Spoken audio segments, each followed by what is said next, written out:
Welcome to bird media. నేను వైష్ణవి. తెలంగాణ రాజకీయాలు ఇప్పుడు అసలు ఏ లెవెల్కి వెళ్ళిపోయాయంటే, రేపు పొద్దున్న గనక ఓటింగ్ జరిగితే ఓటర్లు కూడా ఓటు వేసే ముందు అసలు వాళ్ళు ఏ దేవుణ్ణి నమ్ముతారో చూసుకొని బటన్ నొక్కాల్సి వస్తుందేమో అన్నంతగా. మరి గత 10 ఏళ్లుగా మన రాష్ట్రాన్ని ఏలారు కేసీఆర్. మరి ఆయన వైష్ణవ ప్రియుడు. ఆయన యాదాద్రిలో నరసింహస్వామిని కోట్లు ఖర్చు పెట్టి కోవెల కట్టించారు. మళ్ళీ ఇప్పుడు మన ముఖ్యమంత్రి రేవంత్ రెడ్డి, ఆయన శివభక్తుడు.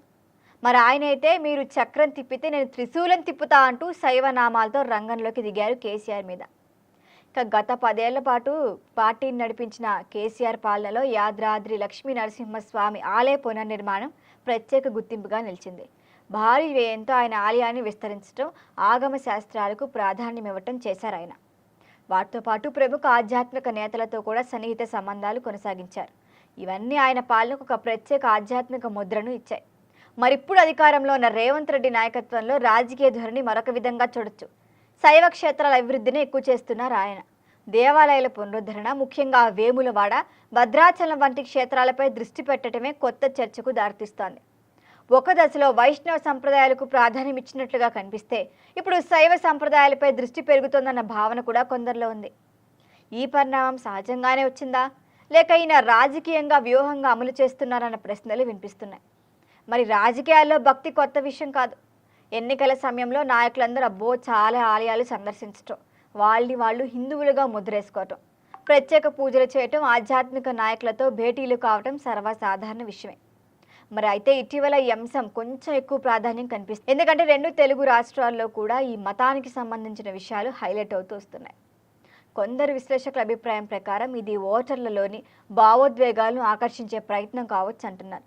కానీ మరికొందరు మాత్రం ఏదైతేనే ఇది సాంస్కృతిక పునర్జీవంగా చూస్తున్నారు. ఉదాహరణకు యాదాద్రి తీసుకుంటే వాటి పునర్నిర్మాణం తెలంగాణ గర్వంగా ప్రస్తావించబడితే, వేములవాడ రాజన్న ఆలయ అభివృద్ధి, మూసీ తీరం వద్ద భారీ శివ విగ్రహ ప్రతిపాదనలు వంటి అంశాలు కొత్త పాలనకి ప్రాధాన్యం పొందుతున్నాయి. మరి ఈ మార్పుని కొందరు దేవుళ్ల మధ్య పోటీగా చిత్రీకరిస్తున్నారు. వాస్తవానికి నాయకుల మధ్య ప్రతిష్టాత్మక పోటీగానే చూడాలి. ఒకరు చేసిన పనికి మరొకరు భిన్నంగా చేయాలంటే గనక ఈ దిశలు ప్రతిస్పందించడం రాజకీయాల్లో సహజం. అయితే ప్రజల దృష్టిలో అసలు ప్రశ్న వేరే. దేవాలయాల అభివృద్ధి ఎంత ముఖ్యమో అదే స్థాయిలో ఉపాధి మీద, విద్య, ఆరోగ్యం, మౌలిక వస్తువులపై కూడా కాన్సన్ట్రేట్ చేయడం అవసరం. మరి వర్షాలు పెరిగితే హైదరాబాద్ మునిగిపోతుంది. మరి అది చూడాలి కదా. ట్రాఫిక్ సమస్యలు గట్టిగానే ఉన్నాయి. ధరలు పెరగటం, రోడ్ల సమస్యలు, పట్టణ ప్రణాళిక వంటి అంశాలు ప్రజల రోజువారీ జీవితాన్ని ఎంతో ప్రభావితం చేస్తున్నాయి.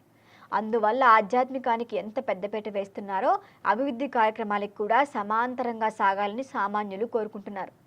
రాజకీయ నాయకుల భక్తి ఎప్పుడూ పూర్తిగా వ్యక్తిగతమే, లేకపోతే వాళ్ళు ఇప్పుడు ప్రజా సంబంధాల కోసం చేస్తున్నారా అన్నది మాత్రం చర్చనీయాంశమైన అంశమే. కానీ ఓటర్లు మాత్రం మరింత చైతన్యంతో ముందుకెళ్తున్నారు.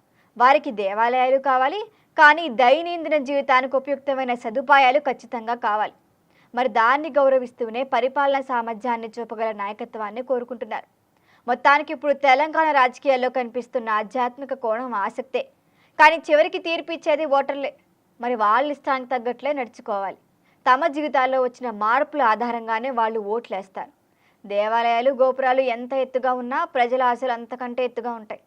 మరి అవన్నీ తెలుసుకోవాల్సింది వాళ్ళే. ఆశలు నెరవేర్చగలిగిన వారే నిజమైన విజయాన్ని సాధిస్తారు. మరి మీరేమంటారో? మీ అభిప్రాయాన్ని కామెంట్ చేయండి. చూస్తూనే ఉండండి బర్డ్ మీడియా.